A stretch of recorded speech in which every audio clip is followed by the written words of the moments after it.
Everybody, कैसे हैं आप सब लोग? आई एम होपिंग सब बहुत बढ़िया हैं. I am all good.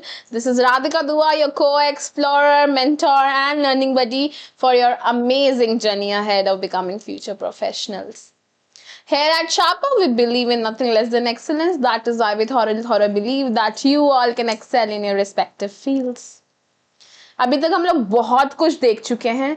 This journey has been so interesting, I can not even tell you. जब हम लोग टॉपिक्स पिक कर रहे थे देन ऑल्सो वी न्यू कि ये बहुत ज़्यादा इम्पॉर्टेंट और प्रैक्टिकल लाइफ में यूज होने वाले टॉपिक्स हैं. And these topics are diverse. These topics are not limited to just accounting or GST. No, this is something which you will be using in your day-to-day life, in your practical life so much that this will skyrocket your career. I'm telling you, this will skyrocket your career. This is something which will help you so much. Now I feel ऐसे courses बहुत market में available होने चाहिए because nobody is paying attention to you. This is something जो हमने बहुत experience से सीखा है and then we are molding it into one course and giving it to you. So, take advantage of this now. Take advantage of such courses that there are, such people who are providing you, who are putting in so much effort and thought into what could, give you the best that there is. चलिए, having said that, हाँ मैंने बहुत सारी अपनी तारीफ कर ली है, good. But again, this is something which will help you in your life. हम लोग इन्वेंट्री मैनेजमेंट तो सीख ही चुके हैं. आई फील एक और टॉपिक है जो आप लोगों को डेफिनेटली सीखना चाहिए. That is fixed asset management. ये दो चीजें ऐसी हैं जिसपे सारे ऑडिटर्स, सारे डिपार्टमेंट्स बहुत ज्यादा ध्यान देते हैं. So this is something that as a professional, as an accountant, you should know that this will be tallied. This is something that they will put emphasis on, so you should know what you have to do in order to prevent any certain fines, penalties, etc. right? तो चलिए आइए शुरू करते हैं. और आज का topic है फिक्स्ड एसेट्स मैनेजमेंट. अगेन हम लोग उसको दोनों एस्पेक्ट से देखेंगे, अकाउंटिंग से भी और ऑडिटिंग से भी. अकाउंटिंग में not just AS, Ind AS as well, and for SS, for auditing, standards of auditing भी हम देखेंगे. और आपका क्या रोल होगा for smooth fixed assets management, that too we will see today. चलिए शुरू करते हैं हमारा fixed assets management. And please pay attention, fixed assets are very essential. It's a very big component of your financial statements. It's a line item that has all the emphasis on it. So please give me your undivided attention. सबसे पहले तो fixed assets management में we will be studying AS10, that's a revised AS. मतलब पहले 3 छोटे AS थे, उन सबको क्लब करके AS10 बना दिया गया. वी डिड नॉट वांट कि हम छोटी चीजें पढ़ाएं आपको. हमने सब उसको कैंसिल करा, ओल्ड AS को, और एक न्यू AS लेके आए, दैट वाज AS10. ओके, सो बहुत ज़्यादा निटिग्रिटीज में आपको जाने की इसकी जरूरत नहीं है अभी. आपको मतलब जस्ट इन केस कोई हो जो पुराना पढ़ता आ रहा हो, फॉर देम ऑल्सो AS10 एक कंपाइलेशन है बस पुराने 3 AS को मिला के. ठीक है, सो it is issued by ICAI, deals with the accounting for fixed assets. Long term tangible assets की बात कर रही हूँ मैं. टैंजिबल एसेट्स माने वो एसेट्स जिनको आप टच कर सकते हैं. इनटैंजिबल एसेट्स तो एनी हाउ उनकी ट्रेलिंग हो जाती है तो उनको चेक किया जा सकता है बहुत easily. But for your tangible assets, that is जो फिजिकल एसेट्स है जिनको हम टच कर सकते हैं, उनके बारे में हम इस AS में बात करने वाले हैं. अच्छा, these assets are held for, अच्छा इनको मैं टैंजिबल असेट कब बोलूंगी?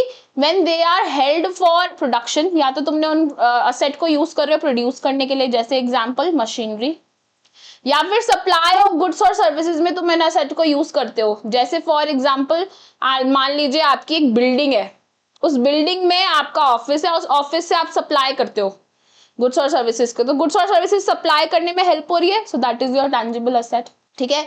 और फॉर एडमिनिस्ट्रेटिव पर्पसेस, अब आप किसी भी ऑफिस में जाते हैं, वहां पे एक रिसेप्शन भी तो होता है, उस रिसेप्शन पे फर्नीचर रखा होता है.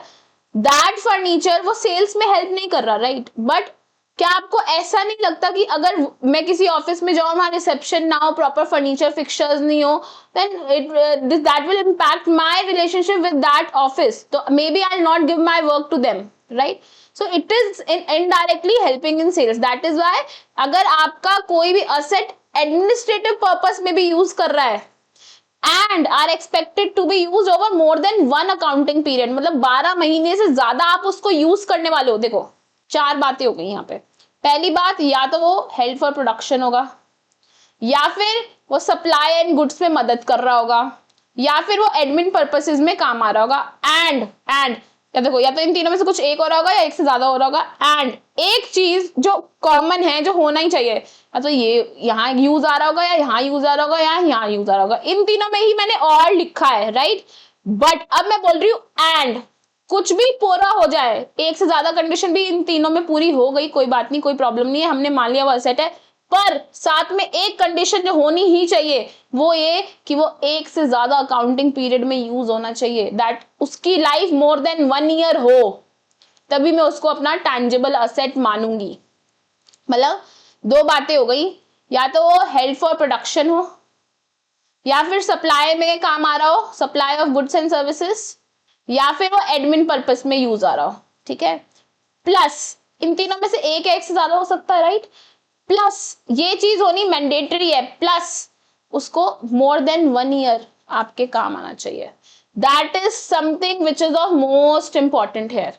आप एक फिक्स एसेट उसको तभी बोलोगे, एक असेट को फिक्स एसेट तभी बोलेंगे, आप टैंजिबल एसेट उसे तभी बोलेंगे, उसकी categorization in fix tangible asset तभी होगी when it will be used for more than 1 year, plus या तो प्रोडक्शन में यूज होना चाहिए, या सप्लाई ऑफ गुड्स और सर्विसेज में, या एडमिन, कुछ भी हो सकता है, राइट? चलो let's try to break down this fixed assets management both under AS, Ind AS and standards on auditing. चलिए आइए आगे बढ़ जाते हैं अब हम, ठीक है? एएस 10 को, जिसका नाम है पीपीई यानी प्रॉपर्टी प्लांट एंड इक्विपमेंट, इसका ऑब्जेक्टिव क्या है? एएस 10 का ऑब्जेक्टिव ये है कि ये अकाउंटिंग कर रहा है, किसकी? टैंजिबल फिक्स्ड एसेट्स की, and lays down the recognition, कैसे रिकॉग्नाइज करोगे आप इसे, मेजर करोगे, डेप्रिशिएट करोगे, और डिस्क्लोजर नॉर्म्स। क्या क्या बता रहा है आपको एएस 10? एएस 10 बता रहा है कि टैंजिबल फिक्स्ड एसेट्स की अकाउंटिंग कैसे होगी, और उसको रिकॉग्नाइज कैसे करेंगे आप, इनिशियल भी सब्सिक्वेंट भी, मेजर कैसे करोगे, डेप्रिसिएशन कैसे लगेगी, और उसके क्या क्या डिस्क्लोजर के नॉर्म्स हैं, ठीक है? अब एएस 10 में क्या क्या कवर होता है, यानी कि स्कोप क्या है उसका? आपकी land, building, plant and machinery, vehicle, furniture etcetera, जितने भी आपके टैंजिबल असेट्स होते हैं, जितने भी आपके टैंजिबल असेट्स होते हैं सब यहाँ आ जाएंगे। जितने भी आपके क्या होते हैं, टैंजिबल असेट्स होते हैं, वो सब यहाँ पर आ जाएंगे, राइट?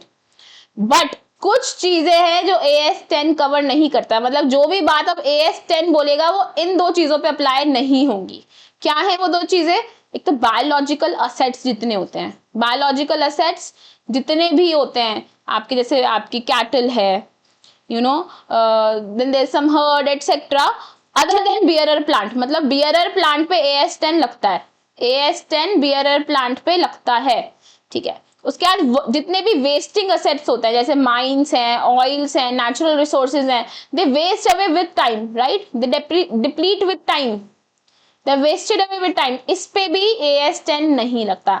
इन 2 चीजों पे एएस 10 नहीं लगेगा, इनके लिए अपने अपने अलग एएस है, ये पढ़ने की हमें नीड नहीं है। हम देख रहे हैं इन जनरल पीपीई, जितनी भी प्रॉपर्टी हो किसी भी तरीके की, जितना भी प्लांट हो किसी भी तरीके का, जितनी भी इक्विपमेंट हो किसी भी तरीके की, क्या सिर्फ यही कवर हो रहा है? नहीं, यहाँ लिखा है एटसेट्रा, ये तो एग्जाम्पल है सिर्फ। तो all your tangible assets except for your biological assets and your wasting assets.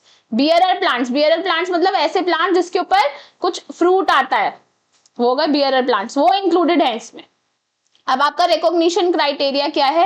N item of PPE should be recognized as an asset. हम कह रहे हैं कि एक पीपीई को मैं असेट सिर्फ और सिर्फ तब बोलूंगी जब इट इज प्रोबेबल, हमें पता है कि ऐसा होगा, that future economic benefit FEB is associated with the item will flow in the enterprises. कह रहे हैं कि अगर मुझे फ्यूचर में FEB होता है, फ्यूचर इकोनॉमिक बेनिफिट मिलता है इस आइटम से, और ये प्रोबेबल है, मुझे पता है कि मिलेगा ही मिलेगा, फ्यूचर में इसका इकोनॉमिक बेनिफिट मिलेगा इस आइटम को यूज करने का, तो मैं कहूंगी कि ये मेरा पीपीई है। यानी कि अगर सीधे सीधे शब्दों में बोलूं कि मुझे पता है कि मुझे फ्यूचर में इससे पैसे मिलेंगे, पैसे यानी इकोनॉमिक बेनिफिट होगा, मुझे इससे इकोनॉमिक बेनिफिट होने वाला है। फॉर एग्जाम्पल मैम आप बताओ, मुझे अगर सेल्स करनी है तो मुझे प्रोसेस करने के लिए क्या चाहिए? मशीनरी चाहिए, मशीन चाहिए। ये मशीन सेल्स को फैसिलिटेट कर रही है या नहीं कर रही है? ये मशीन सेल्स को फैसिलिटेट कर रही है ना, इसकी वजह से मुझे इकोनॉमिकली बेनिफिट होने वाला है फ्यूचर में, राइट होने वाला है। इस मशीन की वजह से मुझे फ्यूचर में इकोनॉमिकली बेनिफिट मिलने वाला है। सो एंड मुझे पता है मिलेगा ही मिलेगा, जैसी सेल्स होंगी मुझे मिलेगा, it is probable that I will get future economic benefit. तो मैं इस मशीन को क्या क्लासिफाई कर दूंगी? That this is my asset, this is my PPE. क्या है रूल, क्या है? अगर मुझे पता है कि फ्यूचर इकोनॉमिक बेनिफिट मिलने वाला है, अगर एफईबी मिलने वाला है, only and only then I will say कि ये मेरा पीपीई है, दिस इज माय असेट, तभी बोलूंगी कि मेरा असेट है, अदरवाइज मैं नहीं बोलूंगी कि मेरा असेट है। दूसरी बात, cost of the items can be measured reliably. जो इसकी कॉस्ट है इस मशीन की, जो इसकी कॉस्ट थी, मैंने कितने में खरीदा, जो इसकी कॉस्ट है, I can measure it very reliably. मुझे पता है कि ये मशीन कितने की है, I can reliably measure the cost. अगर ये दोनों कंडीशन पूरी हो गई तो मैं इसको क्लासिफाई कर दूंगी, yes this is my asset. मैं इसको as PPE, as an asset अपनी बुक्स में रिकॉर्ड कर सकती हूँ। Are you getting the point? चलिए आगे बढ़ते हैं। की कंसेप्ट क्या है AS 10 में? पहला, मेजरमेंट एट इनिशियल रिकॉग्निशन। सबसे पहले कैसे रिकॉग्नाइज करोगे आप? आपने असेट खरीद लिया, आपने एक आइटम खरीदा और उसका आपने क्लासिफाई कर दिया एज असेट। कैसे क्लासिफाई करा होगा असेट के लिए? दो चीजें पूरी हो रही होंगी इसमें, एक तो फ्यूचर इकोनॉमिक बेनिफिट होगा इसका, प्लस में इसकी कॉस्ट जो है वो मेजर कर पा रही होंगी। दोनों चीजें पूरी हो गई, मैंने उसको क्लासिफाई कर दिया एज असेट। अब मुझे इस असेट को अपनी बुक्स में रिकॉर्ड करना पड़ेगा, राइट? अपनी बुक्स में मुझे इसे रिकॉर्ड करना पड़ेगा। तो जब आप इसे फर्स्ट टाइम अपनी बुक्स में रिकॉर्ड करते हैं, फर्स्ट टाइम अपनी बुक्स में आप इसे रिकॉर्ड करते हैं, तो इसको मैं बोलती हूँ इनिशियल रिकॉग्निशन। क्या बोलती हूँ मैं इसे? Initial recognition. की पहली बार आप इसे अपनी बुक्स में रिकॉग्नाइज कर रहे हैं। तो इनिशियल रिकॉग्निशन हमेशा इस असेट की एट कॉस्ट होगी, एट कॉस्ट। हमेशा किस पे होगी, किस पे रिकॉर्ड होगा ये? At cost on the date of acquisition. जिस दिन आप खरीद रहे हो उस दिन इसकी क्या कॉस्ट पड़ी आपको? ठीक है मैम, समझ गई मैं आपकी बात की, जिस दिन मैंने ये खरीदा उस दिन मुझे इसकी क्या कॉस्ट पड़ी, उतने पे मैं इस असेट को अपनी बुक्स में रिकॉर्ड कर लूंगी। Yes, absolutely right. अब पहले मुझे बताओ कॉस्ट में क्या क्या इंक्लूडेड है। The cost of a fixed assets include, एक फिक्स्ड एसेट की कॉस्ट में क्या क्या इंक्लूड है? मैंने तो बोल दिया कॉस्ट पे करना है रिकॉग्नाइज। अब कॉस्ट में क्या क्या आता है मैम? परचेज प्राइस आता होगा, और क्या? अच्छा, उस पर आपने टैक्स नहीं दिया होगा क्या? So there are a lot of other things that will be included in the cost of your fixed asset. क्या क्या है वो? परचेज प्राइस जितने में आपने खरीदा, including import duty and non refundable taxes. सारी की सारी duties and taxes that are non refundable in nature, उसको आप ऐड कर दीजिए। जैसे इंपोर्ट करा, आपको उसका कोई रिफंड नहीं मिलने वाला, ठीक है। उसके साथ हम उसमें क्या ऐड करेंगे? Cost directly attributable to bringing the asset to working condition. For example, working condition में लाने के लिए जो उस पे आपने काम करा है। जैसे एग्जांपल, आपने एसी खरीदा बेटे, क्या एसी को डायरेक्टली यूज कर लोगे? क्या उसको डायरेक्टली यूज कर सकते हैं? नहीं मैम, नहीं कर सकते हैं, उसे इंस्टॉल कराना पड़ता है।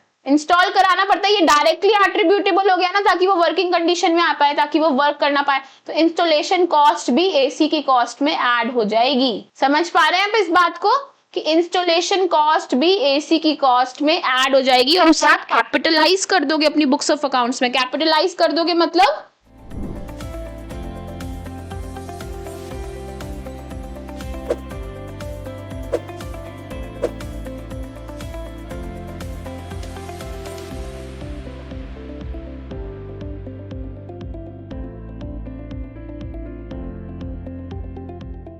Hello accountants, welcome to SharpUp. This is Radhika Dua, your mentor for this accounting course. यहाँ हम आपको अकाउंटिंग कंसेप्चुअली और प्रैक्टिकली दोनों तरीके से सिखाते हैं। आज मैं आपसे कुछ बातें करने आई हूँ। First, why do you need this accounting course? 2, इस कोर्स का ऑब्जेक्टिव कैसा रहेगा? Third, what is the syllabus for this course? And fourth, why you should choose SharpUp. Let's talk about point number 1. Why do you need this accounting course? बिना conceptual clarity के लिए accountant बनना तो impossible है, right? Most of the accountants feel कि tally सीख लिया तो accounting सीख ली, जबकि tally सिर्फ एक accounting software है. Most of the accountants they do not know from where to start and where to end. अब अगर ऑब्जेक्टिव की बात करें तो हमारा ऑब्जेक्टिव है आपको प्रैक्टिकली और कंसेप्चुअली ट्रेन करने का, आपको रियल वर्ल्ड अकाउंटिंग सिखाने का और एंड ऑफ कोर्स आपको जॉब रेडी बनाने का। बात करें सिलेबस की तो हम आपको कुछ 35 सेशंस देने वाले हैं where you will get 40+ hours of practical training. आइए मैं आपको अपनी वेबसाइट की तरफ ले जाती हूँ। यहाँ पर आपको फ्री डेमो सेशन मिलेगा।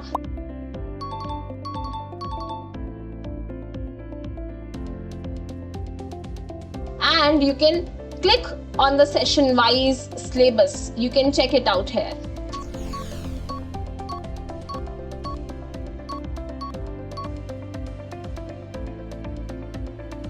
अब अगर मैं बात करूं कि why you should choose SharpUp, देखिए we have 40+ hours of comprehensive learning. Affordable course है, सर्टिफिकेशन मिलेगी, हाँ जी सर्टिफिकेशन भी मिलेगी कंप्लीशन पे। साथ ही साथ we have a 3-day refund policy for you. बहुत ही सिंपल लैंग्वेज में इंग्लिश प्लस हिंदी आपको ये कोर्स अवेलेबल होने वाला है। We have already trained 1000+ accountants out there in industry.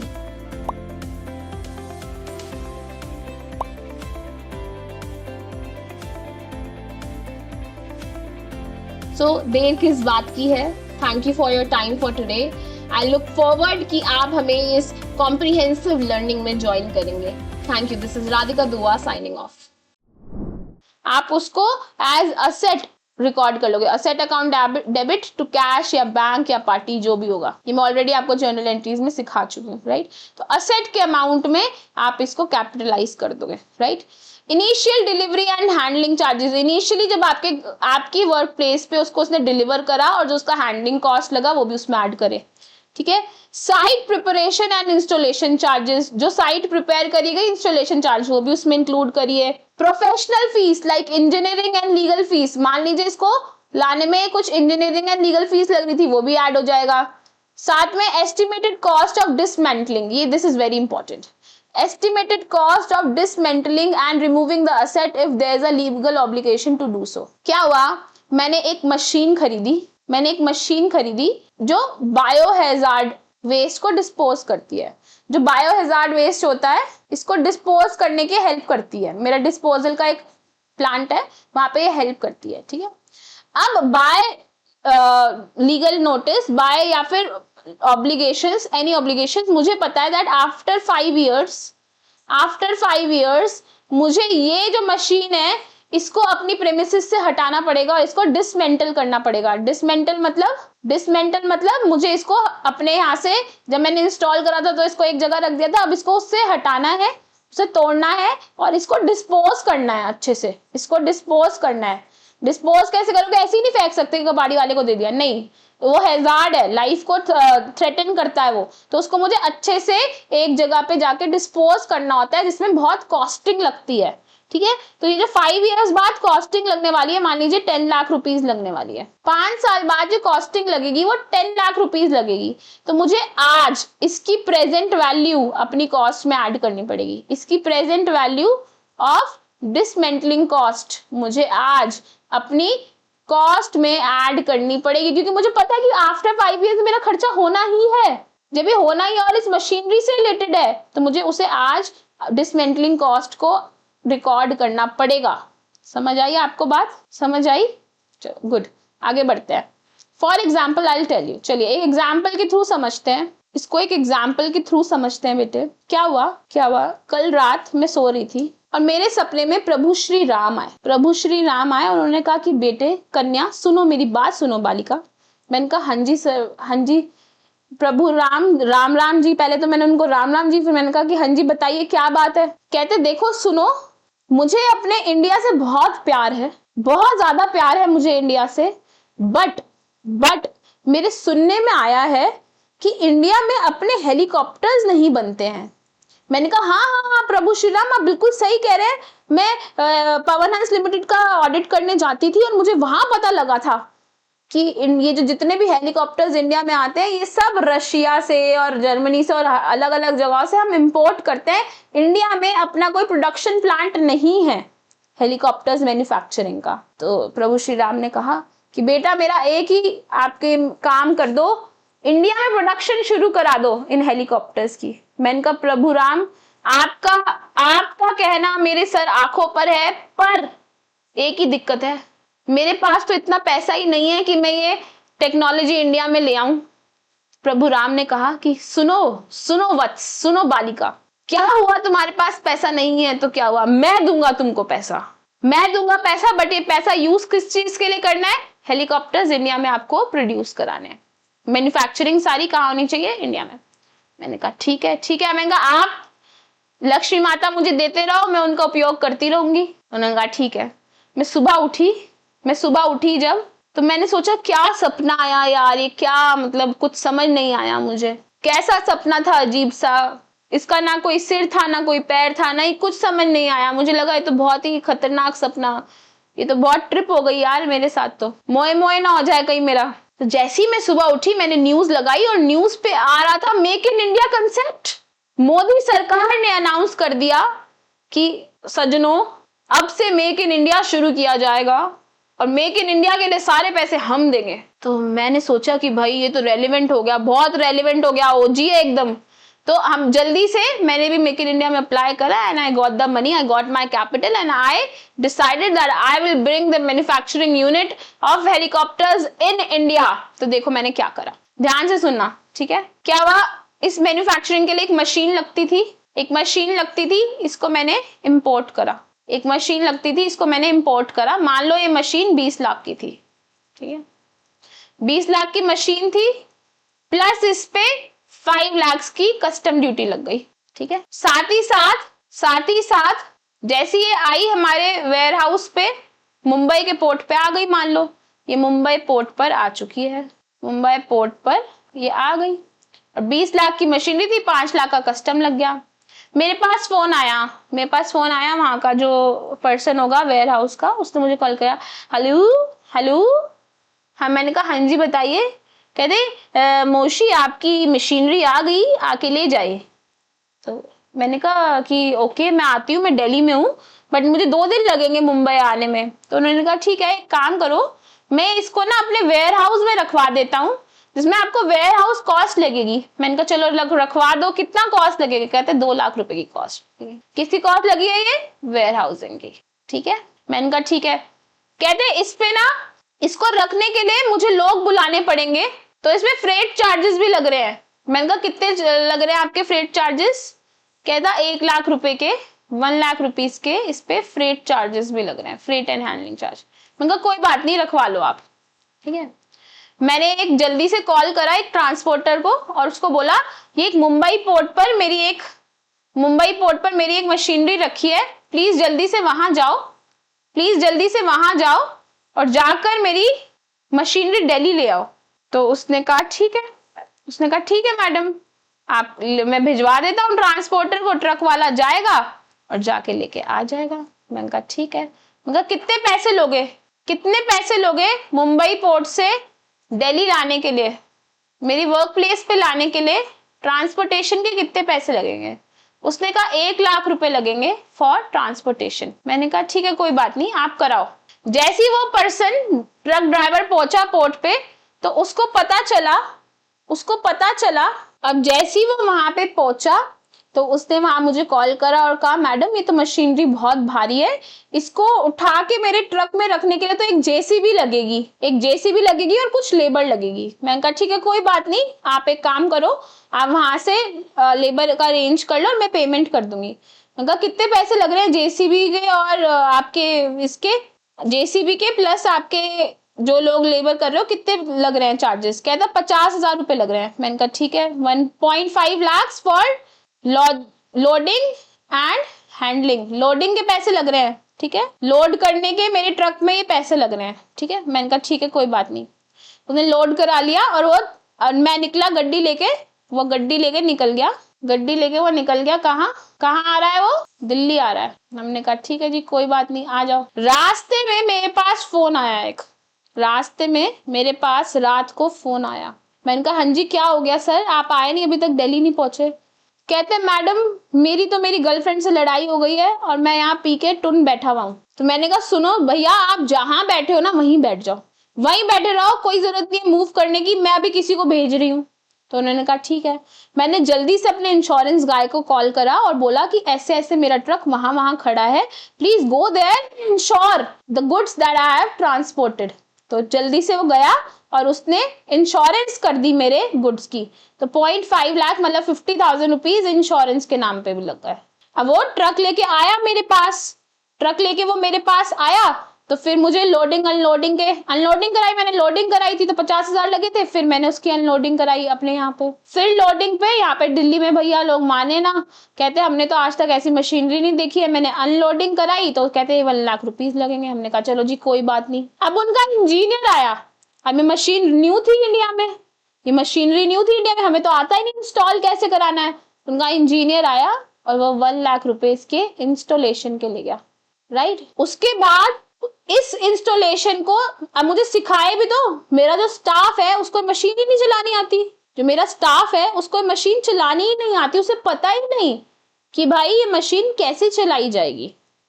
तो हमने एक इंजीनियर बुलाया जिसने हमारे स्टाफ को ट्रेनिंग दी, उसने भी हमसे 2 लाख रुपए ले लिए। हमने कहा कोई बात नहीं। तो ट्रायल रन चला। अब हमने देखा कि हमारे लोग हैं वो इसको सही से कर पा रहे हैं काम या नहीं। ट्रायल रन चला तो पता चला कि बड़े वाले हेलीकॉप्टर्स बनाने की जगह छोटे वाले हेलीकॉप्टर्स बना दिए हैं। तो हमने कहा अरे भाई हमें तो बड़े रियल लाइफ हेलीकॉप्टर्स चाहिए जिनको हम BFSI में भेजेंगे, हम अपना वहां पे बॉर्डर पे भेजेंगे, हम हेल्प करेंगे हेलीकॉप्टर से, छोटे छोटे खिलौने से हम क्या करें। तो जो ट्रायल रन करा था उसमें 1 लाख रुपए लग गए। वो तो रिजेक्ट हो गया, फिर मुझे दोबारा से ट्रायल रन करना पड़ा, तो उसमें फिर से 2 लाख रुपीस लग गए, ठीक है। मैंने कहा चलो बहुत बढ़िया सारा काम हो गया है, अब लोगों को बुलाओ बताओ हमने काम करना शुरू कर दिया है, तो हमने इनॉग्रेशन कराई अपनी फैक्ट्री की, उसमें 5 लाख रुपए लग गए, ठीक है। अब आप मुझे बताओ कि इसमें से कितना खर्चा है जो आप इंक्लूड करेंगे, अपनी कॉस्ट ऑफ असेट में, और कितना खर्चा है जो इंक्लूड नहीं करेंगे। चलो आइए लिस्ट पे आ जाते हैं, यहाँ लिखा है जितना परचेज प्राइस है including your import duties and non refundable taxes आना चाहिए। तो purchase price plus your import duty आएगा, ठीक है। फिर कह रहे हैं cost directly attributable to bringing the asset to working condition. क्या ये जो वेयर हाउसिंग कॉस्ट है, freight handling, your transportation, loading handling, insurance, installation, unloading, staff training, trial run, क्या ये सब जरूरी नहीं है इसको वर्किंग कंडीशन में लाने के लिए? Yes ma'am. तो ये सारी की सारी चीजें इसमें इंक्लूड हो जाएंगी। बट देखो यही सारी बातें लिखी हैं, site preparation, installation, handling, delivery, professional fees, engineering, local fees, सब इंक्लूड हो जाएगा। बट एक ऐसा खर्चा आपको यहाँ दिख रहा है जो जरूरी नहीं था, जिसके बिना काम हो सकता था, वो है ये मेरा डायरेक्टली एट्रीब्यूटेबल नहीं है मेरी मशीनरी से। So any sort of inauguration expense will not be included in your cost of machinery, in your cost of asset. अब समझ आ रहा है आपको कि कैसे होता है ये काम? कैसे होता है काम ये कि आपको सारी चीजें टिल वो वर्किंग ना हो जाए मशीनरी, सब कुछ इंक्लूड करना है, ठीक है।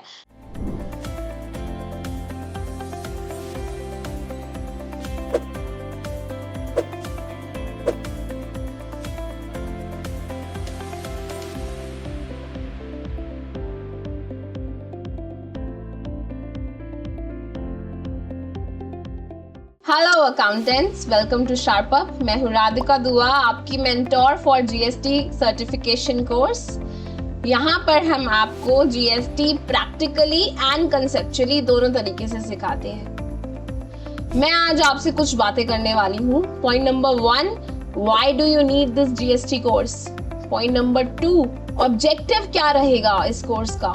पॉइंट नंबर 3, मैम सिलेबस क्या है। And point number 4, why do I need to choose SharpUp?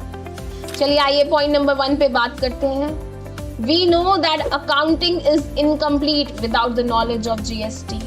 बहुत सारे अकाउंटेंट्स वहाँ ये सोच रहे हैं कि GSTR 3B and 1 सीख लिया तो पूरा GST आ गया, जबकि ये दोनों तो सिर्फ 2 रिटर्न्स हैं। GST वर्ल्ड बहुत बड़ा है। Most of the accountants they do not know from where to start and where to end. अब इस कोर्स का ऑब्जेक्टिव क्या है? हम चाहते हैं कि हम आपको कंसेप्चुअली प्लस प्रैक्टिकली दोनों तरीके से ट्रेन कर दे for GST, and we want to make you ready for the real world accounting. We want to make you job ready. Ma'am syllabus कैसा रहेगा? सिलेबस की बात करें तो there are 35 sessions and 40+ hours of comprehensive learning. आइए मैं आपको अपनी वेबसाइट तक ले जाती हूँ। ये रहा मेरा जीएसटी कोर्स और यहाँ पर आप फ्री डेमो अवेल कर सकते हैं।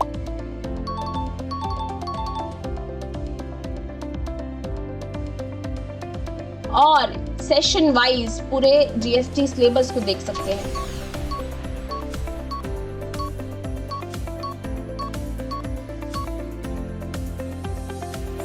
अब बात करें कि मैम हम क्यों SharpUp चूज करना चाहिए, so let me tell you that SharpUp has already trained 1000+ accountants out there.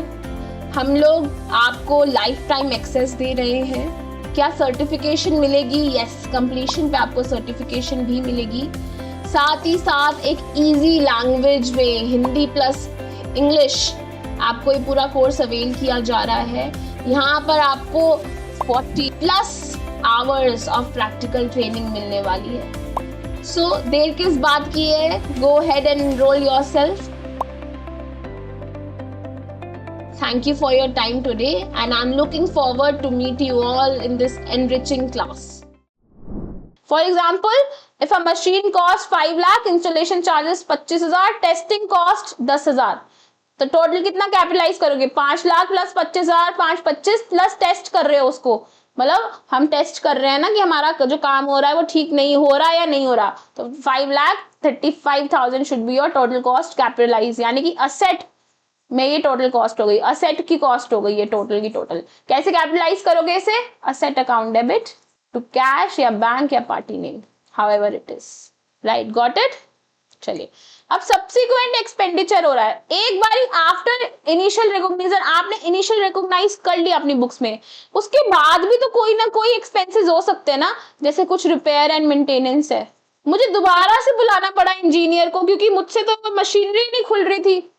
दोबारा से जितने भी खर्चे हो रहे हैं सब्सिक्वेंटली उसका क्या करा जाए, ताकि मान लो मेरी मशीनरी पहले 1 घंटे में 10 आउटपुट निकाल रही थी, 10 यूनिट्स निकाल रही थी। अब मैं देख रही हूँ विद टाइम वो सिर्फ 6 आउटपुट्स निकालती है, यानी कि उसमें कुछ तो गड़बड़ है जो 4 यूनिट्स अब कम निकल रही हैं। राइट, मैंने इंजीनियर को कॉल करा, कहा कि आके चेक करके जाओ मेरी मशीनरी को। वो आके चेक करके गया, कुछ रिपेयर का काम बता गया और वो कुछ स्पेयर पार्ट भी बता गया, मान लो कि ये स्पेयर पार्ट लगेगा, ठीक हो जाएगी आपकी मशीनरी। तो ये सब सब्सिक्वेंट एक्सपेंसेस हैं, ये सब सब्सिक्वेंट एक्सपेंसेस है। तो इनको कैसे रिकॉर्ड करा जाए? तो AS 10 में साफ साफ लिखा है कि जितने भी सब्सिक्वेंट एक्सपेंसेस हैं आफ्टर इनिशियल रिकॉग्निशन, जिससे आपकी असेट की फ्यूचर इकोनॉमिक बेनिफिट बढ़ जाएगी, जिससे आपके जिन एक्सपेंसेस से आपका असेट का फ्यूचर इकोनॉमिक बेनिफिट बढ़ेगा, सिर्फ उनको कैपिटलाइज करना। यानी कि जो जैसे कि वो स्पेयर पार्ट है, वो स्पेयर पार्ट करने से मेरा एफईबी बढ़ रहा है, तो मेरा एफईबी बढ़ रहा है, सिर्फ इसी को मैं कैपिटलाइज कर सकती हूँ। जो स्पेयर पार्ट है मैं सिर्फ उसी को कैपिटलाइज कर सकती हूँ। बट बाकी के जितने भी खर्चे हैं, जैसे कि रिपेयर मेंटेनेंस, इसको मुझे कहाँ ले जाना पड़ेगा? इसको मुझे प्रॉफिट एंड लॉस अकाउंट में ले जाना पड़ेगा। कैपिटलाइज करने का मतलब क्या है? उसको मैं असेट की कॉस्ट में ऐड कर दूंगी, एसेट की कॉस्ट में ऐड कर दूंगी। सिर्फ और सिर्फ वो चीजें, वो एक्सपेंसेस जिनकी वजह से असेट का फ्यूचर इकोनॉमिक बेनिफिट बढ़ रहा है, क्योंकि 10 आउटपुट से अब मैं 6 आउटपुट से अब मैं उसे 10 आउटपुट पे ले गई हूँ, राइट। सिर्फ वही चीजों को मैं कैपिटलाइज करूंगी, उसी को मैं अपने कैपिटल असेट अकाउंट, असेट की कॉस्ट में ऐड करूंगी। बाकी सारे अदर एक्सपेंसेस को मैं क्या करूंगी? पीएनएल में ले जाऊंगी। पीएनएल में जाने का मतलब क्या है? Repair and maintenance to PNL, PNL debit to repair and maintenance. Simple. चलिए हम अपना नेक्स्ट टॉपिक देखते हैं, दैट इज डेप्रीसिएशन। अब जितना भी आप असेट यूज कर रहे हो, विद टाइम वो वियर टियर हो रहा है, राइट। विद टाइम वो वियर टियर हो रहा है, तो उसका लाइफ कम हो रही है, उसका अमाउंट कम हो रहा है, उसकी वैल्यूएशन कम हो रही है। तो जो वैल्यूएशन कम हो रही है, इस वैल्यूएशन को अगर मैं सिस्टमैटिकली अलोकेट कर दूं, इस लॉस को अगर मैं सिस्टमैटिकली एलोकेट कर दूं ओवर द यूजफुल लाइफ, तो जो निकलेगा वो होगा डेप्रीसिएशन। मैं आपको इसको एक एग्जांपल के थ्रू समझाने की कोशिश करती हूँ, और इसकी लाइफ है 5 इयर्स की, ठीक है। आई नो आफ्टर 5 इयर्स मैं इस मशीनरी को और यूज नहीं कर पाऊंगी, और 2 लाख रुपीज में मैं इसको सेल कर दूंगी। मैंने कितने का बाय करा? 10 लाख रुपीज का, और कितने में सेल कर दिया? 2 लाख रुपीज में। मुझे टोटल लॉस कितना हुआ है? 8 लाख रुपीज का, राइट। अब एक प्रिंसिपल है प्रूडेंस। प्रूडेंस कहता है जितने भी आपके फ्यूचर के लॉसेज है ना, उनको आज ही रिकॉर्ड कर लो। प्रूडेंस कहता है जितने भी आपके फ्यूचर के लॉसेज हैं, आपको पता है लॉस होना है, उनको आज के आज ही रिकॉर्ड कर लो, राइट। तो हमने कहा ठीक है, हम 8 लाख को आज के आज रिकॉर्ड कर देते हैं। जैसे ही हम रिकॉर्ड करने लगे, एक और प्रिंसिपल है, मैचिंग प्रिंसिपल। वो भागता हुआ आया और उसने कहा कि रुको रुको रुको जरा रुको, ऐसे कैसे you can record these 8 lakh rupees. याद करो मैंने तुम्हें क्या सिखाया है? मैंने सिखाया है कि 12 महीने का अगर रेवेन्यू आप बुक करोगे, तो 12 ही महीने का एक्सपेंस बुक कर सकते हैं। अगर आप 12 महीने का रेवेन्यू बुक कर रहे हो, तो 12 ही महीने का एक्सपेंस बुक कर सकते हो। तुम तो अगले 5 साल का, 5 इयर्स यानी 60 मंथ्स का रेवेन्यू लॉस बुक करना चाहते हो। हमने कहा हाँ आपकी बात तो सही है। तो मैचिंग प्रिंसिपल और प्रूडेंस में हो गई लड़ाई, ये दोनों आपस में लड़ने लग गए। तो हमने कहा रुको रुको रुको जरा, कोई सॉल्यूशन निकालो।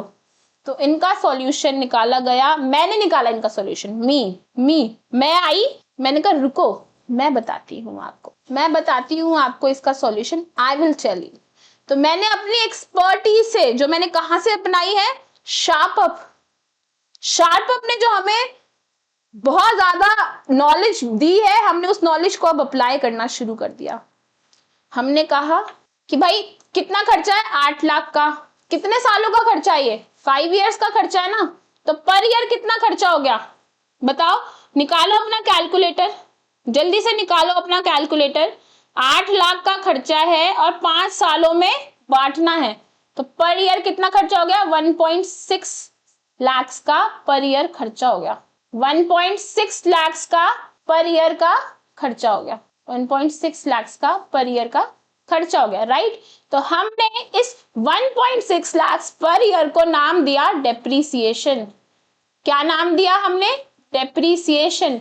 और इसको बोला कि क्योंकि वियर टियर की वजह से और बहुत सारी चीजों की वजह से असेट की वैल्यू डिप्लीट होती रहती है, असेट की वैल्यू कम होती रहती है, because of many reasons, because of wear tear, technology advancement, obsolescence etcetera. इन सब की वजह से मेरे असेट की वैल्यू ओवर द टाइम कम होती रहती है। इस over the time reducing value को सिस्टमैटिकली अलोकेट करने को मैं क्या बोलती हूँ? डेप्रीसिएशन। क्या यही फॉर्मूला नहीं होता क्या? लाइफ, वो original value, cost of acquisition जिसको आप बोलते हो, minus your scrap value divided by life. देखो क्या यही नहीं हुआ, 10 lakhs minus 2 lakhs divided by 5, यही नहीं हुआ क्या? यही तो हुआ, यही तो फॉर्मूला है, cost of acquisition minus scrap value upon life. मैंने क्या करा, मुझे जितना लॉस होने वाला था उसको मैंने ओवर द इयर्स डिस्ट्रीब्यूट कर दिया, that's it. So depreciation is the systematic allocation of depreciable amount of an asset over it's useful life. और डेप्रिसिएशन सारे टैंजिबल एसेट्स पे लगती है एक्सेप्ट फॉर लैंड, ये बहुत इंपॉर्टेंट है। सिर्फ लैंड को छोड़ के हर चीज पे डेप्रिसिएशन लगेगी, क्योंकि आप देखोगे लैंड की वैल्यू कभी डेप्रिशिएट होती ही नहीं है, लैंड की वैल्यू हमेशा अप्रिशिएट होती है। क्यों? और दूसरी बात, लैंड की ना कोई लाइफ नहीं है, तो हम कैसे बांटेंगे लॉस? अगर लॉस हो भी रहा है तो हम बांटें कैसे? लाइफ ही नहीं होती लैंड की, कोई इनफाइनाइट लाइफ है लैंड की। That is why no depreciation on land. ठीक है, the depreciable amount is cost of assets less residual value. Yes, the method and rate of depreciation must be consistent with the usage pattern of the asset. yes correct, जो rate of depreciation लगा रहे हो और method of depreciation लगा रहे हो वो consistent होना चाहिए asset के usage pattern के साथ। we get that ma'am. most company in India follow schedule 2 of the Companies Act for estimating useful life. Useful life को निकालने के लिए आपको क्या फॉलो करना होता है? Schedule 2 of companies act. भाई मुझे पहले ही पता है कि हम कंपनीज एक्ट फॉलो करते हैं for presentation of our financial statements. वहां साफ साफ लिखा हुआ है कि कंपनीज एक्ट में कैसे कैसे करना है। तो कंपनीज एक्ट के Schedule 2 में डायरेक्टली आपको एस्टिमेटेड यूजफुल लाइफ दी हुई है हर असेट की, तो हमें वहीं से उठाना है यूजफुल लाइफ को। ठीक है, अब रीवैल्यूएशन ऑफ असेट क्या होता है? ये बहुत इंपॉर्टेंट कंसेप्ट है, please pay attention over here. क्या है? एंटिटीज में एंटिटीज चूज कर सकती हैं कि वो अपने असेट को रीवैल्यू करें। रीवैल्यू करें मतलब अगर अगर अगर एंटिटी को लग रहा है, आपकी ऑर्गेनाइजेशन को लग रहा है कि जो मेरा असेट है ना, जो इसकी कॉस्ट ऑफ एक्विजिशन थी और फिर मैं डेप्रिसिएशन माइनस करती हूँ तो क्या निकलता है? Carrying amount. कैरिंग अमाउंट निकलता है इसका। एवरी ईयर ये हम कर रहे हैं कि cost of acquisition minus depreciation, मतलब करंट ईयर का ये कैरिंग अमाउंट हो गया मेरे असेट का, राइट। पर जब मैं कैरिंग अमाउंट देख रही हूं और मैं इसको कंपेयर कर रही हूँ मार्केट में जो इस वक्त बिक रही है, जो मार्केट वैल्यू है मेरे इस असेट की, मेरे इसी असेट की मार्केट वैल्यू इस वक्त क्या है? यूज असेट है, ये यूज असेट है, इसको मैं मार्केट में बेचने जाऊं तो कितने में बिकेगा? तो मुझे लग रहा है कि मेरी कैरिंग अमाउंट और मेरी मार्केट वैल्यू में बहुत ज्यादा फर्क है। तो I want to revalue my asset, I want to revalue my asset, इसको बोलती हूं मैं रीवैल्यूएशन। क्या बोलते हैं? रीवैल्यूएशन। तो यही लिखा है, एंटिटीज में choose to revalue asset when asset is revalued. जब मैं इस असेट को रीवैल्यू करती हूँ तो मान लो कैरिंग अमाउंट थी मेरी 10 लाख और मैं मार्केट में बेचने गई तो मेरी रिकवरेबल अमाउंट जो है, मेरा रिकवरेबल अमाउंट है मेरा 12 लाख। तो मैंने रीवैल्यू कर दिया अपने असेट को। मैंने कहा भैया मैं तो अपने असेट को रीवैल्यूड अमाउंट पे लेके आऊंगी, मैं इस पे करूंगी ना रिकॉग्नाइज अपनी बुक्स में। मैं इस पे क्यों करूं जब मार्केट में इतने में बिक रहा है? मैं इस पे करूंगी नहीं। तो अगर कभी भी there is a increase in the value, अगर इंक्रीज हो जाती है आपकी वैल्यू, हो रही है ना 2 लाख से इंक्रीज हो रही है, it is credited to revaluation reserve. कहां इसको करते हो आप? कहां ले जाते हो? जो 2 लाख रुपए हैं इसको कहां क्रेडिट करोगे? इसको आप क्रेडिट करोगे, भाई मेरे लिए तो फायदा है, मेरे बिजनेस के लिए फायदा है, 2 लाख रुपए मेरे रिवैल्यूएशन रिजर्व में आ रहा है। अब एक जो पहले 10 लाख का था इस पे मुझे डेप्रिसिएशन मिलता, 10% भी मिलता तो 1 लाख का मिलता, राइट। अब ये 10 लाख की जगह मुझे डेप्रिसिएशन कितना मिलेगा? अगर मान लो अब मैं इसका कैरिंग अमाउंट क्या लिखूंगी? 12 लाख, क्योंकि मैंने इसको तो कैंसिल कर दिया, रीवैल्यू कर दिया अपना सेट। तो अगर 10% पे डेप्रिसिएशन करूं तो कितना मिलेगा? 1.2 लाख। इनकम टैक्स में फायदा हो रहा है, इनकम टैक्स में फायदा हो रहा है क्योंकि मेरा एक्सपेंस बढ़ गया। एक्चुअली वो एक्सपेंस है भी नहीं, बट वो मेरा बढ़ गया एक्सपेंस, अब मुझे वो टैक्स में मदद कर रहा है। तो मैं इसको कहां क्रेडिट करूंगी? मैं इसे क्रेडिट करूंगी रीवैल्यूएशन रिजर्व में। आप असेट की वैल्यू, असेट को डेबिट करोगे 2 लाख रुपए से कि 2 लाख रुपए से मेरा असेट बढ़ गया है, डेबिट करा ना मैंने, और किसको क्रेडिट करोगे? रीवैल्यूएशन रिजर्व को क्रेडिट करोगे 2 लाख रुपए से। जो रीवैल्यूएशन की कहां डालते हो इसको? आप इक्विटी में डालते हो। इक्विटी यानी जो आपकी इक्विटी बनाते हो आप, शेयर होल्डर फंड, वहां डालोगे इसे। एनी सब्सिक्वेंट डिक्रीज, अब मान लो मैंने रीवैल्यू कर दिया 12 लाख का, मैंने 2 साल बाद फिर से इसको इवैल्यूएट कराया, फिर से मैंने देखा मार्केट में मुझे कितनी वैल्यू मिल रही है। 2 साल बाद डेप्रिसिएशन के बाद इसका कैरिंग अमाउंट मान लो हो गया 9 लाख रुपीस का। ठीक है, चलो असली में निकाल लेते हैं। 12 lakh minus 10%, minus 12 lakh minus 10% minus 10%, 9.72 lakhs आया, 9.72 lakhs after 2 years.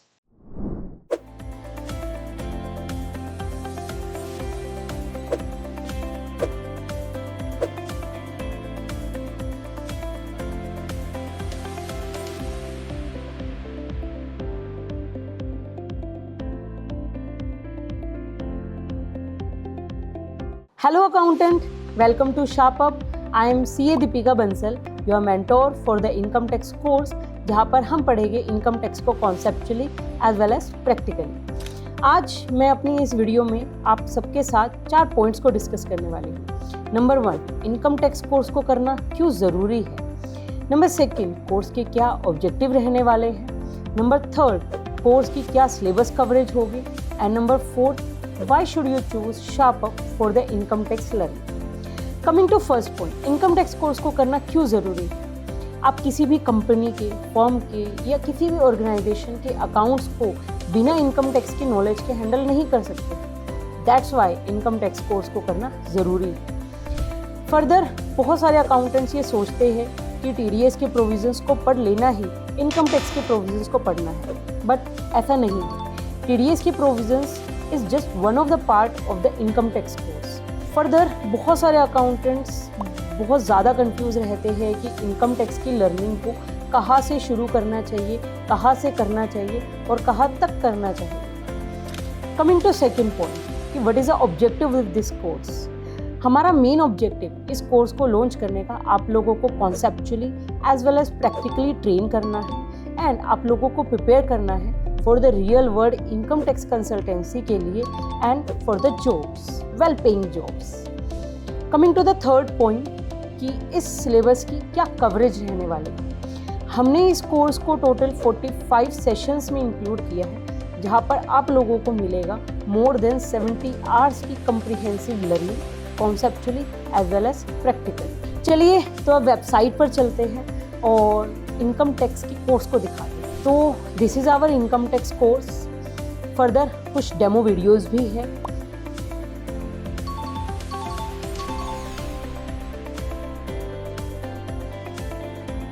And you can see कि किस तरीके से स्ट्रक्चर्ड वे में पूरे इनकम टैक्स कोर्स को हमने सेशन वाइज डिवाइड किया है so that you can easily start your classes.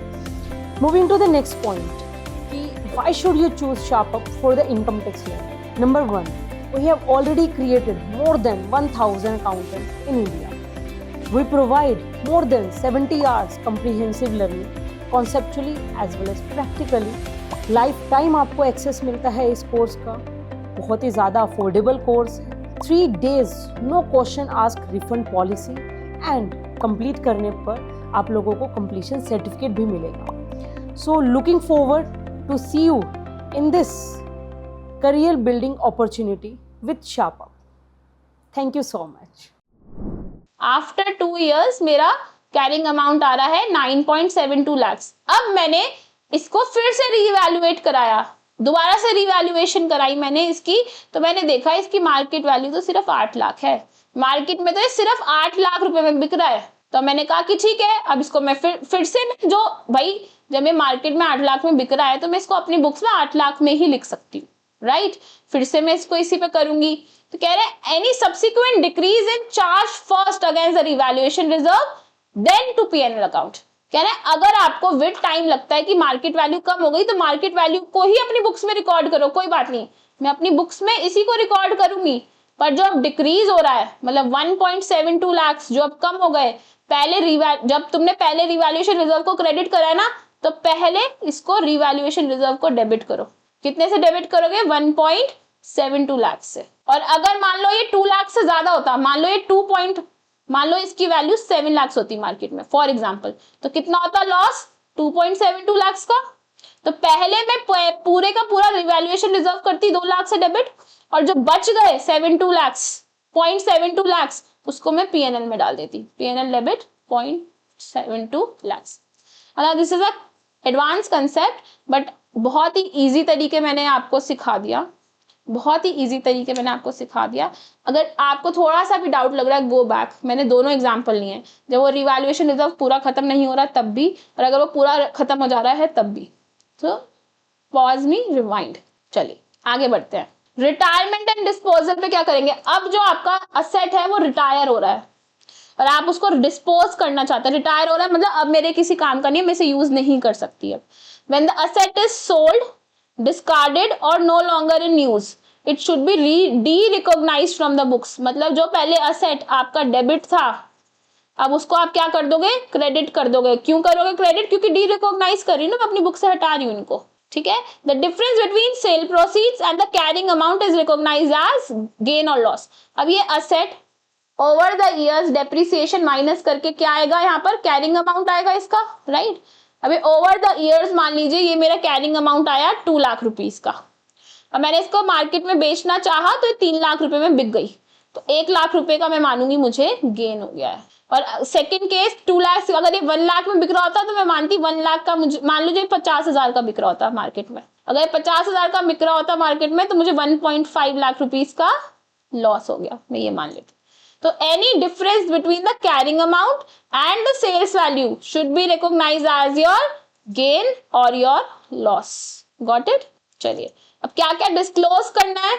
आपको बताना है कि आपने वैल्यूएशन कैसे करी है, कॉस्ट पे कर रहे हो या रीवैल्यूएशन मॉडल पे कर रहे हो, यूजफुल लाइफ क्या है, डेप्रिसिएशन का मेथड क्या है, ग्रॉस बुक वैल्यू क्या है और डेप्रिसिएशन अक्यूमुलेटेड कितनी है। आप एक रीको बनाओ ओपनिंग और क्लोजिंग बैलेंस का, और अगर कोई रीवैल्यूएशन का एडजस्टमेंट करा है, यानी पहले प्लस था उसे माइनस करा है रीवैल्यूएशन रिजर्व, तो वो भी आपको यहाँ पर डिस्क्लोज करना पड़ेगा। This is something that you have to disclose. ये सारी बातें कहाँ लिखी थी? ये सारी बातें लिखी थी आपके AS 10 में। कहाँ लिखी थी? AS 10 में। अब वो ऑर्गेनाइजेशन, वो एंटिटी जो इंड AS फॉलो करती है, उनका क्या? Don't worry, I will tell you about them as well. मैं उनके लिए भी आपको बताती हूँ कि उनका क्या। तो जो लोग इंड AS फॉलो करते हैं वो फॉलो करते हैं इंड AS 16। AS का नाम क्या था? 10, इंड AS का नाम क्या है? 16। ठीक है, उसका नाम भी PPE है। वो कह रहे हैं PPE सेम, एग्जैक्टली सेम है। वो भी आपको recognition, measurement, depreciation and D recognition के बारे में बताता है। ये भी सेम डेफिनेशन है जो लिखी है कहां पर? AS 10 में।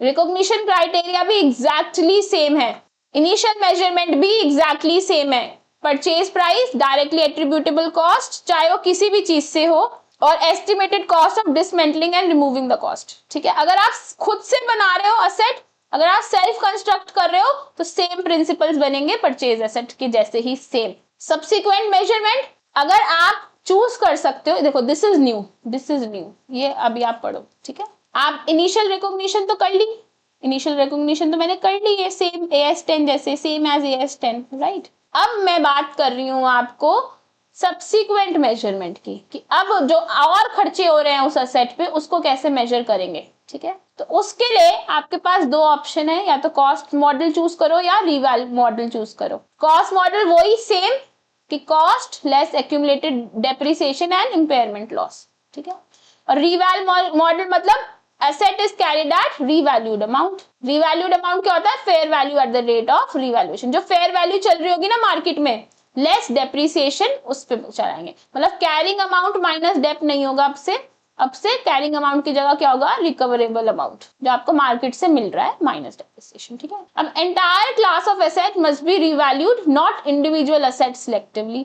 आप जब भी रिवैल्यूएशन मॉडल लगाओगे तो सारे के सारे एसेट्स को आप रिवैल्यू करोगे, पूरी की पूरी क्लास को। ऐसे नहीं कि एक इंडिविजुअल एसेट उठा के कर रहे हो, no. Revaluation gains are transferred to OCI and not PNL। जितने भी गेन्स होते हैं उनको PNL में नहीं डालते, OCI में डालते हैं, जो कहां जाता है? इक्विटी में डालता है। यही वो सेम बातें। ठीक है, अब कंपोनेंट अकाउंटिंग के बारे में भी इंड AS बात कर रहा है, AS भी बात कर रहा था, इंड AS बस उसको डिटेल्स में बताता है। मैं आपको मोटा बताती हूँ कि इन कंपोनेंट अकाउंटिंग क्या होता है। कह रहे हैं कंपोनेंट अकाउंटिंग क्या होता है? कह रहे हैं हमारा एक असेट है पूरा, मान लो मेरी एक बिल्डिंग है, ठीक है, उस बिल्डिंग में बहुत सारे कंपोनेंट्स हैं जो मेजर है, जो उस बिल्डिंग के कॉस्ट में मेजरली लगे हैं। फॉर एग्जाम्पल, जब मैंने बिल्डिंग बनाई थी तो जो मैंने उस पर लिफ्ट लगाई है, एक लिफ्ट लगाई है मैंने बिल्डिंग में, वही 10 लाख की आई थी। ठीक है, मेरी टोटल बिल्डिंग 50 लाख की है, ठीक है, उसमें से 10 लाख की तो लिफ्ट ही लगी हुई है, राइट। तो हम क्या कह रहे हैं, किसी भी एक असेट को रादर देन ये सोचना कि ये पूरा असेट एक है, इसको ना छोटे छोटे पार्ट्स में डिवाइड करो। बट ये जो छोटे छोटे पार्ट्स हैं सिग्निफिकेंट पार्ट्स होने चाहिए, मतलब वो जो अमाउंट लगा है उस पर्टिकुलर पार्ट में वो सिग्निफिकेंट होना चाहिए। फॉर एग्जाम्पल जब मैंने बिल्डिंग बनाई और उसमें एक लिफ्ट लगाई, एलिवेटर लगाया, तो जो एलिवेटर है वो अपने आप में काफी मोटा अमाउंट है, एक सिग्निफिकेंट अमाउंट है। तो मैंने बोला कि रादर देन थिंकिंग कि पूरी बिल्डिंग एक ही जैसे डेप्रिशिएट होगी, मैं हर कंपोनेंट को अलग अलग देखती हूँ, हर कंपोनेंट को अलग अलग देखती हूँ और देखती हूँ इस लिफ्ट की, जैसे बिल्डिंग है, बिल्डिंग की लाइफ मान लो 20 साल है, बट जो लिफ्ट है उसकी लाइफ सिर्फ 10 ईयर्स है। तो आप बताओ क्या इट इज फेयर कि मैं लिफ्ट को और बिल्डिंग दोनों को टोटल जो इसका प्राइस है 20 लाख रुपए, टोटल को मैं 20 ईयर्स में डेप्रिशिएट करूं? ये तो रॉन्ग होगा ना। जब लिफ्ट है वो उसकी लाइफ ही सिर्फ 10 ईयर्स की है, वो एक मेजर कंपोनेंट है इस पूरी बिल्डिंग का, तो मुझे उसकी लाइफ के हिसाब से उसको डेप्रिशिएट करना चाहिए, राइट। सो कंपोनेंट अकाउंटिंग यही बात कर रहा है, वो कह रहा है कि पूरे असेट को मेजर कंपोनेंट्स में डिवाइड करो। मेजर कंपोनेंट देखो कि इस पूरे असेट में क्या चीजें लगी जो एसेंशियल हैं, फिर उनकी लाइफ देखो और फिर उन्हें डेप्रिशिएट करो। दिस इज कंपोनेंट अकाउंटिंग, ठीक है। फॉर एग्जाम्पल जब आप एयरक्राफ्ट को देखते हो ना, एक एयरक्राफ्ट है, एयरक्राफ्ट जैसे एक हेलीकॉप्टर है। अब हेलीकॉप्टर की जो विंग्स है उसकी लाइफ अलग होगी, जो उसका इंजन है उसकी लाइफ अलग होगी, जो उसकी टेल है उसकी लाइफ अलग होगी, डेफिनेटली, राइट। तो मेजरली जो इंजन होता है ना किसी भी ऑटोमोबाइल का, उसकी लाइफ आपको ओवरऑल करानी पड़ती है, तो जैसी 10,000 किलोमीटर चल ली आप, अब आपको इंजन चेंज कराना पड़ेगा या फिर इंजन पे वर्क करा के इसका किलोमीटर 0 कराने पड़ेंगे। सो अब मैं जब हेलीकॉप्टर को डेप्रिशिएट करूंगी तो मैं पूरे हेलीकॉप्टर को एज अ होल नहीं कर सकती डेप्रिशिएट। मुझे पता है कि हेलीकॉप्टर की लाइफ 20 ईयर्स है, बट जो इंजन है उसकी लाइफ सिर्फ 5 ईयर्स है, तो मैं इंजन की अकाउंटिंग अलग करूंगी and rest of the helicopter की या फिर रेस्ट ऑफ द कंपोनेंट्स की अकाउंटिंग अलग करूंगी एज पर देयर लाइफ। सब है वो असेट ही मेरे लिए, बट उनकी डेप्रिसिएशन अलग अलग होगी, ठीक है। तो इंजन के लिए डिवाइडेड बाय 5 होगा, टोटल हेलीकॉप्टर के अदर पार्ट्स के लिए डिवाइडेड बाय 20 होगा, क्योंकि लाइफ के ऊपर डिस्ट्रीब्यूट करना है ना मुझे एक्सपेंस। जब मुझे पता है इंजन की लाइफ ही सिर्फ 5 ईयर्स है तो मैं उसको 5 ईयर्स में डिस्ट्रीब्यूट करूंगी। Got it. इसको एक एग्जांपल के थ्रू समझने की कोशिश करते हैं। अच्छा, a fixed asset has separately identifiable components, कुछ कंपोनेंट्स हैं जिनको मैं अच्छे से आइडेंटिफाई कर सकती हूँ separately with different useful life. Important क्या है यहाँ पर, इन सबकी यूजफुल लाइफ डिफरेंट है और pattern of benefit each must be depreciated separately, हर को अलग से डेप्रिशिएट करना चाहिए। For example an aircraft engine and its seats have different useful lives and should be treated as different components, separate components करो, अलग से depreciation लगाओ। It begins with asset when asset is available for use, ends when asset is derecognized। systematically charge होता है, methods use हो रहे हैं और residual value, useful value हर साल हमें review करना चाहिए। सेम है सब कुछ। अब यहाँ पर एक और चीज के बारे में बात हो रही है, वो है इम्पेयरमेंट। इम्पेयरमेंट मतलब जब मैंने अपने, देखो रिवैल्यूएशन में क्या हुआ था, जो मेरा कैरिंग अमाउंट था वो 10 लाख था और मैं जब मार्केट में उसको बेचने जा रही थी तो रिकवरेबल अमाउंट मेरा उसका 12 लाख आ रहा था, राइट। ऐसा था ना। फर्स्ट टाइम में क्या हो रहा है, मैं अपने एसेट को देख रही हूँ कि मैं अपनी बुक्स में तो 10 लाख का दिखा रही हूँ, पर जब मैं उसे मार्केट में बेचने जाऊंगी ना तो वो सिर्फ 8 ही लाख का बिकेगा। जब मैं इसे मार्केट में बेचने जा रही हूँ तो मुझे पता है कि 8 ही लाख का बिक रहा है, इससे ऊपर बिक ही नहीं रहा मेरा एसेट, तो मैं क्यों इसको 10 लाख पे रिकॉर्ड करूं, मैं तो इसको 8 लाख पे रिकॉर्ड करूंगी और 2 लाख का लॉस अपनी बुक्स में रिकॉर्ड करूंगी। तो जो लॉस हुआ इसको मैं बोलती हूँ इम्पेयरमेंट लॉस। बट ये कब हुआ था, फर्स्ट ही टाइम पे, राइट। तो assets must be tested for impairment under Ind AS 36। ये दूसरा एक इंड AS है जो बात कर रहा है 36 के में। इसके इंडिकेटर्स क्या है, अगर आपको लग रहा है कि मेरा असेट फिजिकली डैमेज हो गया है, मेरे असेट की मार्केट डिक्लाइन हो गई है या ऑब्सोलेंस हो गई है, तो क्या हो रहा है, जब मेरा कैरिंग अमाउंट मेरे रिकवरेबल अमाउंट से ज्यादा है तो इसको मैं क्या बोलूंगी, जो इन दोनों के बीच का डिफरेंस है इसको बोलती हूँ इम्पेयरमेंट लॉस। और जब मेरा कैरिंग अमाउंट मेरे रिकवरेबल अमाउंट से कम था तो इन दोनों के बीच के डिफरेंस को मैंने क्या बोला था, रिवैल्यूएशन रिजर्व। बट ये फर्स्ट टाइम, ठीक है। अब डी रिकॉग्नाइज एग्जैक्टली सेम जैसे हमने AS में पढ़ा है। डिस्क्लोजर रिक्वायरमेंट भी बस थोड़ी सी ज्यादा है, कॉन्ट्रैक्चुअल कमिटमेंट्स भी बतानी पड़ती है आपको, ठीक है। अब मैं आपको की समरी बताती हूँ।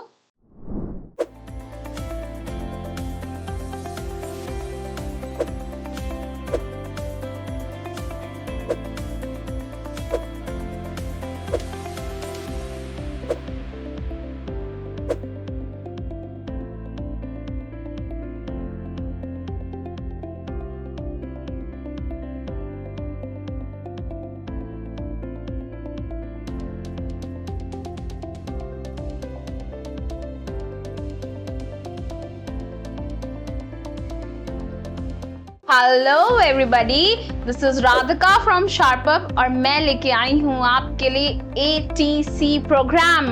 पिछले 5 सालों में हमने देखा कि बच्चों को एग्जैक्टली किस चीज़ की ज़रूरत है। After lot of analysis we came to a conclusion कि हमारे यूथ को ज़रूरत है स्किल्स की। So here at Sharper we came up with one-stop solution for all your problems, that is ATC program. क्या है मैम इस प्रोग्राम में? So this program is offering you 8 different modules जहाँ पर हम जो फोकस कर रहे हैं वो सिर्फ कोर अकाउंटिंग पे नहीं है, बिकॉज अब हम ये समझ चुके हैं कि सिर्फ कोर अकाउंटिंग करके कोई भी फाइनेंस एंड अकाउंटिंग प्रोफेशनल नहीं बन सकता। You want more skills, if you want better salary, better package, if you want to upskill yourself, तो हम लेके आए आपके लिए एक वन स्टॉप सॉल्यूशन जहाँ पर हम ऑफर कर रहे हैं आपको 8 different modules at one place, जैसे GST, accounting, compliances, personality development. हमने ये तो जान लिया है कि hard skills will get you the job but soft skills will get you fired. So soft skills पे काम करना भी बहुत बहुत ज़रूरी है। We are talking about financial analysis, we are talking about allied laws and much more. सब कुछ प्रैक्टिकली आपके सामने लेके आएंगे। Why do we want to limit ourselves to just concepts? हम चाहते हैं कि आपको कंसेप्चुअल क्लैरिटी के साथ साथ प्रैक्टिकली उसको कैसे अप्लाई करना है ये भी सिखाया जाए। क्यों ना GST के पोर्टल पे जाके ही रजिस्ट्रेशन करनी सीख लें? क्यों ना रियल टाइम GSTR 1, 3B, 9 कैसे भरना है सब कुछ हमें एक जगह पे सिखा दिया जाए। आखिर ऑफिस में जाके करना तो यही है। तो किस बात की देरी है? Go ahead and enroll yourselves in ATC program. This is Radhika Dua signing off. Basis of evaluation AS 10 बोल रहा था हिस्टोरिकली करो, इंड AS बोल रहा है कॉस्ट मॉडल या रिवैल्यूएशन मॉडल, पहले बता दो। कंपोनेंट अकाउंटिंग AS 10 में ऑप्शनल है बट इंड AS 16 में कंपोनेंट अकाउंटिंग करनी मैंडेटरी है। It is mandatory nature. अगर आप सेपरेटली हर कंपोनेंट को आइडेंटिफाई कर पा रहे हो तो it is mandatory for you कि आपको कंपोनेंट अकाउंटिंग करनी है। डेप्रिसिएशन का रिव्यू करने की जरूरत नहीं है AS 10 में, बट इंड AS 16 में हर साल डेप्रिसिएशन आपको रिव्यू करना चाहिए। एक्सचेंज ऑफ असेट्स, अगर आप एक असेट देके दूसरा असेट खरीद रहे हो तो उसको आप बुक वैल्यू पे करोगे, बट इंड AS 16 बोल रहा है कि इसको आप चेंज करो बट किस पे? फेयर वैल्यू पे। रिवैल्यूएशन रिजर्व इक्विटी में डायरेक्ट जाता है, इंड AS में कहा जाता है OCI में, और OCI से कहा जाता है इक्विटी में। ठीक है। इम्पेयरमेंट AS 26 में दिया हुआ है, यहाँ पर इंड AS 36 में दिया हुआ है, 28 में दिया हुआ है, यहाँ 36 में दिया हुआ है। कैपिटल वर्क इन प्रोग्रेस, अब मैं बिल्डिंग बना रही हूँ, ठीक है, और अभी बिल्डिंग बन रही है, कैपिटल है ना मेरा, वो कैपिटल असेट है, राइट, और अभी वो वर्क में है, अभी आधी अधूरी बनी है, तो मैं उसको AS 10 में दिखाती थी कि भाई कैपिटल वर्क इन प्रोग्रेस अलग से है। इंड AS 16 में भी मैं इसको अलग से दिखाती हूँ। डिस्क्लोजर्स यहाँ पर बहुत बेसिक थे बट यहाँ पर बहुत डिटेल्ड एंड एक्सटेंसिव है। तो ये था कि AS में फिक्स एसेट्स की डीलिंग कैसे हो रही है। आई एम होपिंग ये आपको क्लियर हो गया। तो it is very very important, बहुत ही ज्यादा इंपॉर्टेंट है फिक्स एसेट्स को कैसे दिखाना है आपके बुक्स ऑफ अकाउंट्स में। अब हम बात करते हैं कि जब ऑडिटर आता है तो वो क्या क्या चेक करना चाहेगा, वो क्या फॉलो करेगा? वो एसएस फॉलो करेगा, स्टैंडर्ड्स ऑन ऑडिटिंग। चलिए आइए देखेंगे एसए क्या बोल रहा है। एसए बोलता है कि there are different SAs, different standards on auditing है relating to your fixed assets, जैसे कि 200, 315, 330, 500, 505, 520, 550, 610, 700, सब लोग में हर जगह PPE का मेंशन है। तो हम लोग एक समराइज्ड वे में पढ़ने की कोशिश करते हैं। जो ऑडिटर है जब वो ऑडिटिंग करने आएगा तो फिक्स्ड एसेट से रिलेटेड क्या क्या चेक करेगा, वो पहले देखेगा कि जो इस फिक्स्ड एसेट के बारे में बात कर रहे हो क्या वो फिजिकली एग्जिस्ट भी करता है, उसकी ऑनरशिप क्या आपके नाम पर है या नहीं है, क्या ये असेट कंप्लीटली रिकॉर्ड है। ऐसा तो नहीं है कि कोई भी असेट जो मटेरियल नेचर का है उसको आपने रिकॉर्ड ही नहीं करा अपनी बुक्स ऑफ अकाउंट्स में। वो उसकी वैल्यूएशन चेक करेगा, वो चेक करेगा आपने उसको क्लासिफाई करा है कैसे, मतलब उसकी जो ग्रुपिंग है और क्लासिफिकेशन है बुक्स में वो सही है या नहीं है। फिर आप देखोगे जो उसके एडिक्वेट डिस्क्लोजर्स हैं, एडिकेट डिस्क्लोजर्स हैं, वो अप्रोप्रिएट डिस्क्लोजर्स आपने अपनी फाइनेंशियल स्टेटमेंट्स में दिए हैं या नहीं दिए हैं। वो ये बातें आपके फिक्स एसेट से रिलेटेड 110% चेक करेगा, बिकॉज दिस इज समथिंग जो ऐसे बोल रहा है कि ये करना ही करना है चेक, राइट। तो क्या प्रोसीजर्स अपनाएगा आपके फिक्स एसेट्स को चेक करने के लिए? वो सबसे पहले आपके इंटरनल कंट्रोल्स को समझने की कोशिश करेगा कि कौन ऑथराइज करता है परचेज सेल फिक्स एसेट्स की। फिर वो देखता है कि कैपिटलाइजेशन और एक्सपेंस आप कैसे कर रहे हो। मैंने आपको बताया है कि एएस में तो लिखा है साफ साफ कि अगर वो एफईबी बढ़ा रहा है तो कैपिटलाइज करो, अदरवाइज उसे एक्सपेंस ऑफ कर दो पीएनएल में, राइट। फिर वो ये भी देखेगा कि डेप्रिसिएशन कैसे कैलकुलेट करते हो, उसको रिव्यू भी करेगा। उसके बाद वो कुछ सब्सटैंसिव प्रोसीजर्स लगाएगा, वो वेरीफाई करेगा एडिशनल चीजें, वो आपकी इनवॉइसेस चेक करेगा, वो आपके work orders, board meetings check करेगा, वो आपके फिक्स एसेट रजिस्टर की एंट्रीज को चेक करेगा, वो चेक करेगा कि क्या कुछ डायरेक्टली एट्रीब्यूटेबल कॉस्ट है जिसको हम कैपिटलाइज कर सकते हैं। वो पर्सन चेक करेगा कि अगर आपने डिस्पोज कर दिया अपना एसेट तो वो किसने अप्रूव करा था, सच में वो प्रोसीड्स हो गई है, सेल्स, आपके पास गेन हुआ या लॉस हुआ, और आपने अपने इसको प्रॉपर्ली बुक से डी रिकॉग्नाइज कर दिया है या नहीं। ये सारी बातें वो चेक करेगा। वो फिजिकल वेरिफिकेशन करेगा आपके कि क्या वाकई आपके असेट्स जो आप दिखा रहे हो वो सैंपल वेरिफिकेशन भी कर सकता है, चेक करेगा कि जो आप अपनी बुक्स में दिखा रहे हो एक्चुअली में एग्जिस्ट कर रहे हैं। डेप्रिसिएशन को भी चेक करेगा। फिर वो चेक करेगा जो आपने इम्पेयरमेंट लगाई है वो सही भी है या नहीं है।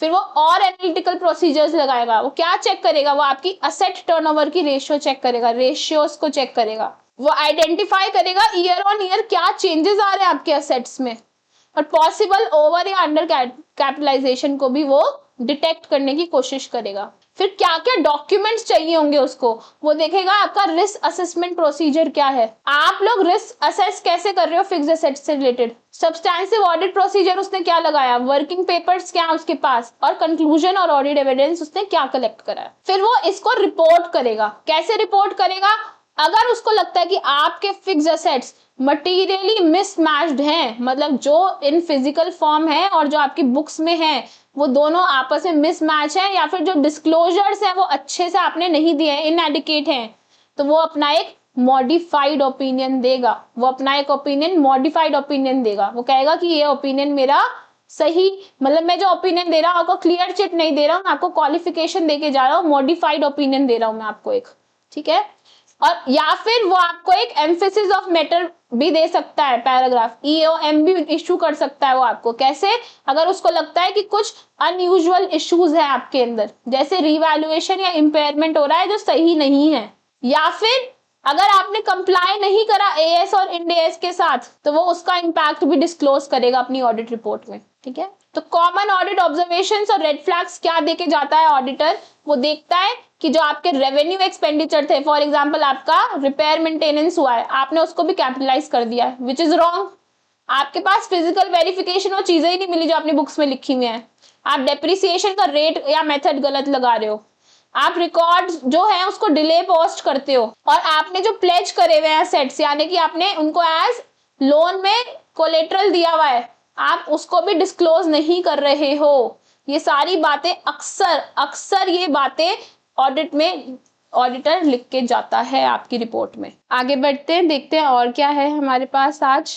आपका क्या रोल रहेगा, अकाउंटेंट का क्या रोल रहेगा फिक्स एसेट मैनेजमेंट में, डे टू डे बिजनेस में। अब आपको ऐसा लगेगा कि बिल्डिंग है, मशीनरी है, व्हीकल, जितने भी आपके सिग्निफिकेंट इन्वेस्टमेंट है बिजनेस में, उनको मैनेज करना और उनका लॉन्ग टर्म कंप्लायंस कराना वो बहुत ज्यादा इंपॉर्टेंट है, और अकाउंटेंट्स ही देखते हैं ये सारी चीजें।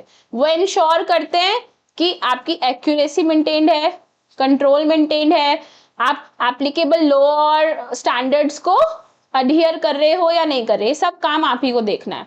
आप देखो कि आप सब रिकॉर्डिंग कर रहे हैं, क्लासिफिकेशन कर रहे हैं ऑन द बेस। आप जब रिकॉर्ड करेंगे उसकी डेट ऑफ एक्विजिशन, वेंडर की डिटेल, इनवॉइस नंबर, कॉस्ट का ब्रेकडाउन, यूजफुल लाइफ और लोकेशन, ये सारी चीजों की डिटेल्स पे बहुत ज्यादा एम्फेसाइज करेंगे, क्योंकि ये आपको कैपिटलाइजेशन में हेल्प करेगी, राइट। उसके बाद आप जो कॉस्ट को कैपिटलाइज कर रहे हो उसको देखो कि कितनी डायरेक्टली है कॉस्ट एट्रीब्यूटेबल, कितनी इनडायरेक्टली है, कितनी कैपिटल नेचर की है और कितनी रेवेन्यू नेचर की है। थर्ड, आप FAR रजिस्टर मेंटेन करेंगे। This is most important. आपको FAR रजिस्टर मतलब फिक्स्ड एसेट्स रजिस्टर मेंटेन करना ही करना है हर ट्रांजैक्शन के लिए, जिसमें आप हर असेट को एक आइडिया टैग दोगे, उसका डिस्क्रिप्शन लोकेशन लिखोगे, उसकी परचेज कॉस्ट लिखोगे, डेट लिखोगे, कितना डेप्थ लग गया उसके ऊपर आज तक, मतलब original cost, cost of acquisition है, ये हिस्टोरिकल कॉस्ट मेथड है, यस। और जितनी भी उसकी एक्यूमुलेटेड डेप्थ है, यानी कि ओवर द इयर्स कितना डेप्रिसिएशन उस पर इकट्ठा हो गया है, ये सारी चीजें आप उस पर लिखते रहेंगे।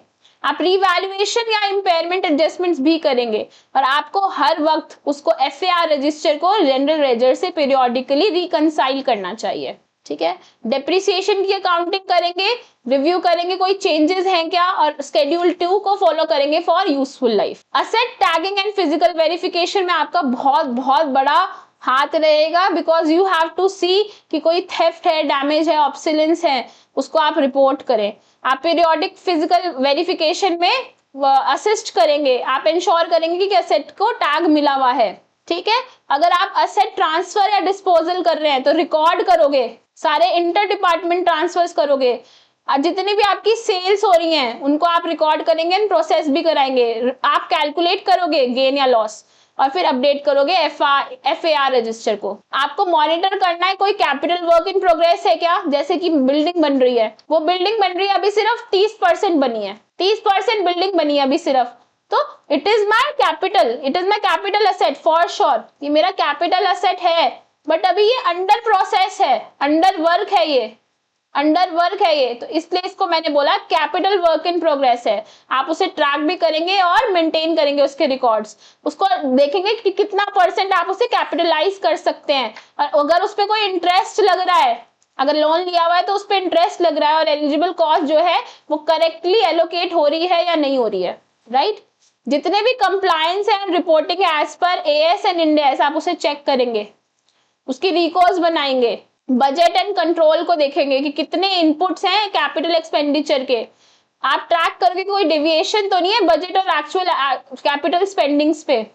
फिर आप इंटरनल कंट्रोल्स और सेफगार्ड्स को लगाएंगे, क्योंकि आपको देखना है कि क्या एक्विजिशन हुई, कैसे मूवमेंट हो रही है उस एसेट की और कैसे उसे डिस्पोज कर रहे हो। ऑथराइजेशन चेक करोगे कि क्या इसको बाय करने की या सेल करने की ऑथराइजेशन थी, और अगर कोई इरेगुलरिटी है तो उसको आप रिपोर्ट करोगे, ठीक है।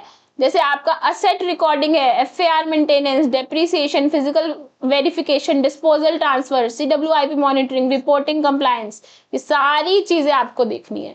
There is nothing that is out of your JD, out of the scope of your JD, right. आपको सारा का सारा चेक करना है and then you have to report and monitor it as per applicable AS and Ind AS। और आपको पता है कि ऑडिटर क्या मांग सकता है, उस ऐसे क्या बोल रहा है ऑडिटर, क्या क्या चेक करने वाला है, तो उसको ध्यान में रखते हुए आप अपना काम सारा करेंगे। So that's it from my side, हम मिलेंगे अगली क्लास में, तब तक के लिए bye bye, tata, sayonara, be a good human being, try to give your best in every aspect of your life, bye bye.